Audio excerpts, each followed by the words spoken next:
करिया भट्टा झन खावे टूरा। कैसे करिया भट्टा झन खावे टूरा तोर पेट करारी दे रे अब मोर सही डाउ की झन बनावे तुले रोजगारी दे रे।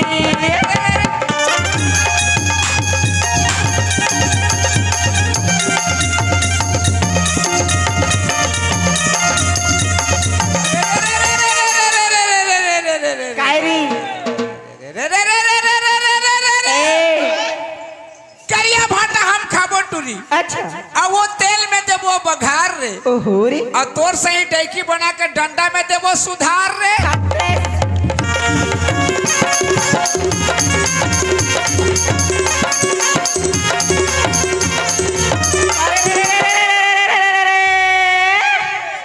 लाली भाजी लुलु है टूरा टिपा टिपा झोर रे और गली गली मुस्की डारे नहीं है कहीं की शोर रे।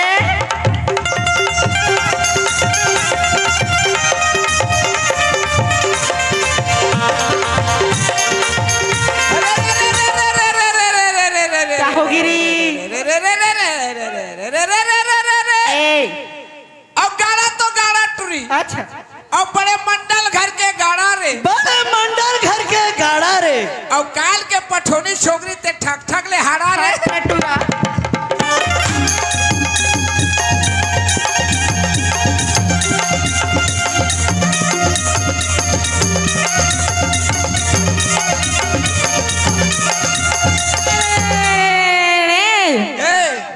अबे नान गुरुज के टूरा संगी और बात करे खनखेरा रे। कैसे कहे नहीं सुना थे नहीं सुनाई। एक हाथ के कपड़ा में बांध दूंगा तो क्या करेगा मेरा रे।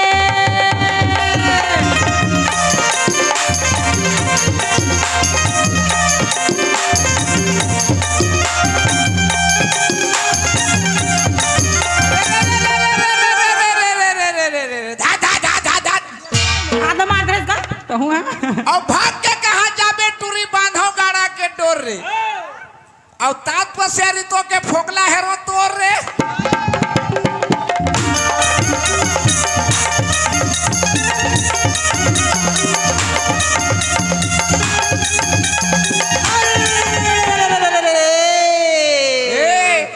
आई रात जेवरा के राजा का हो गए महारानी के राजी।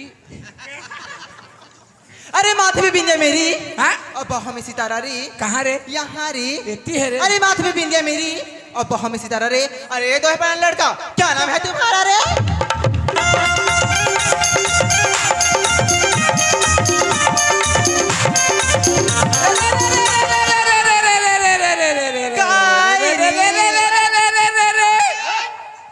नींबू के चटनी टूरी ऐसे का और पुदीना के पान रे। और मैं रहता हूँ जेवरा में इंदल मेरा नाम रे।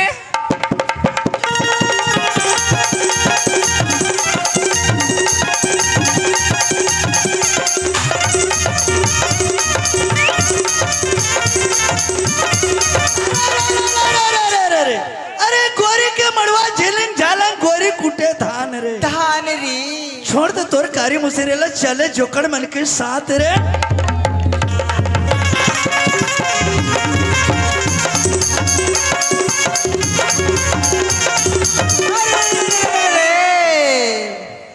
रात होगा।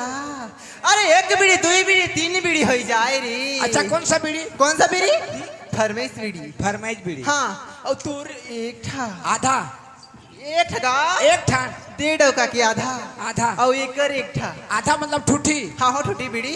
अरे एक बीड़ी दो बीड़ी तीन बीड़ी हो जाए रे। और ये फूकी की आँखी मारे में गा के चूड़ा में टेढ़ी बीड़ी हो जाए रे।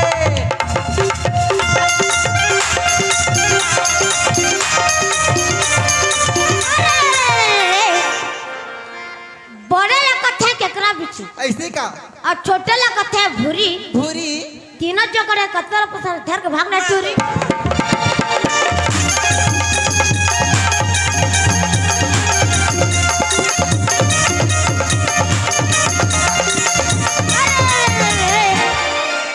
लाली भाजी लहलाओ थे अब तो सन ठरगी डब के हमें कतको बोलावा थे रोगा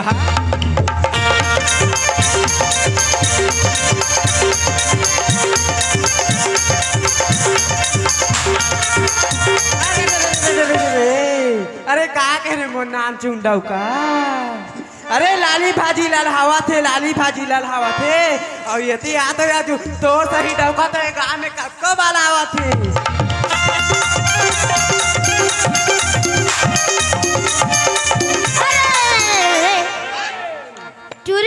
चुरी चाकी टूरी का बोल था सो तो नमी जाते हैं डौका खातिर रोथा सो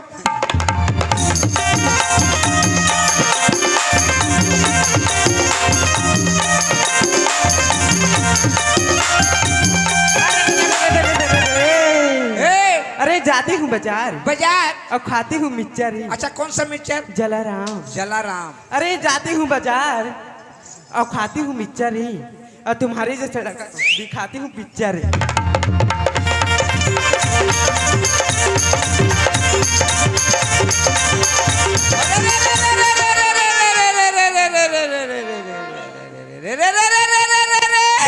काय अये नान कुंटुरी संगी रा रा रा रा हम चारों जहान कौन लगा था हैं हम चारों जहान कौन लगा था एला एला एला इला ए दे हाँ चल कही अये नान कुंटुरी संगी होगा और बहुत के मिर्चा खाए रे खाती खाती खाती खाते हाँ और खाए के जहाँ सुख लगे दादा टट्टी के जहाँ चिल्लाए रे